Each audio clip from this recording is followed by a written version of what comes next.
શ્રી ગણેશાય નમઃ. સૌને મારા જય શ્રી કૃષ્ણ, જય અંબે. તો મિત્રો, પ્રભુ દર્શનમાં આપનું સ્વાગત છે.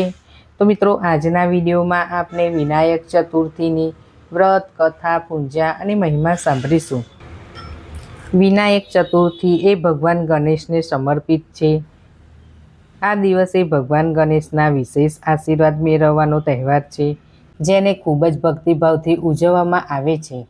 ગણેશ ચતુર્થી દર મહિનાના કૃષ્ણ પક્ષ અને શુક્લ પક્ષની ચતુર્થીની તિથિએ ઉજવવામાં આવે છે. કૃષ્ણ પક્ષની ચતુર્થી એટલે સંકટ ચતુર્થી અને શુક્લ પક્ષની ચતુર્થી વિનાયક ચતુર્થી કહેવામાં આવે છે. માનવામાં આવે છે કે વિનાયક ચતુર્થીના દિવસે જો સાચા હૃદયથી પૂજા, કથા, પાઠ કરવામાં આવે તો જીવનના બધા જ દુઃખો દૂર થાય છે અને સર્વ મનોકામના પૂર્ણ થાય છે.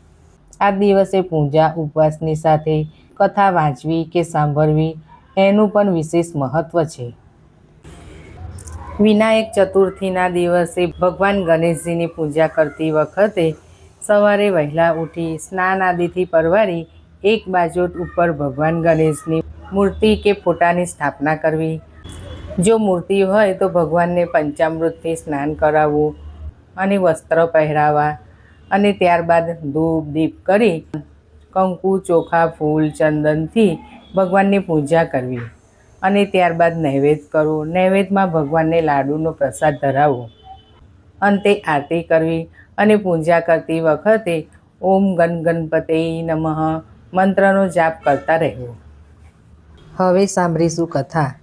પૌરાણિક કથા અનુસાર એકવાર માતા પાર્વતી જ્યારે સ્નાન કરવા જઈ રહ્યા હતા ત્યારે તેમને પોતાના શરીર ઉપર લગાવેલા ઉબટણના મેલમાંથી એક બાળકની રચના કરી અને તેને મુખ્ય દ્વાર ઉપર ઊભા રાખી રક્ષા કરવા કહ્યું.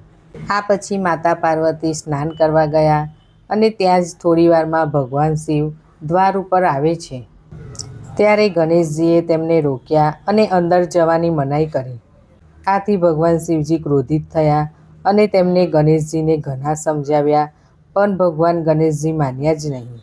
આથી ભગવાન શિવજીએ પોતાના ત્રિશૂલ વડે ગણેશજીનું મસ્તક ધડથી અલગ કરી નાખ્યું. આ જોઈ પાર્વતીજી અત્યંત ક્રોધિત થયા. ત્યારે પાર્વતીજીને શાંત કરવા માટે ભગવાન શિવજીએ ગણેશજીને ગજમુખ એટલે કે હાથીનું મસ્તક લગાવીને પુનઃ જીવિત કર્યા અને દરેક શુભ કાર્યમાં પ્રથમ પૂજનીય બનવાનો આશીર્વાદ આપ્યો.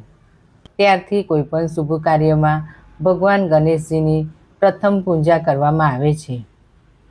સર્વ દેવી દેવતાઓએ પણ ગણેશજીને આશીર્વાદ આપ્યા અને ભગવાન શિવજીએ તેમને ગણોના સ્વામી ગણેશ બનાવ્યા. બોલો શ્રી સિદ્ધિ વિનાયક ગણેશજી મહારાજની જય. તો મિત્રો, તમને અમારો વિડીયો પસંદ આવ્યો હોય તો લાઈક, શેર જરૂર કરજો. સૌને મારા જય શ્રી કૃષ્ણ.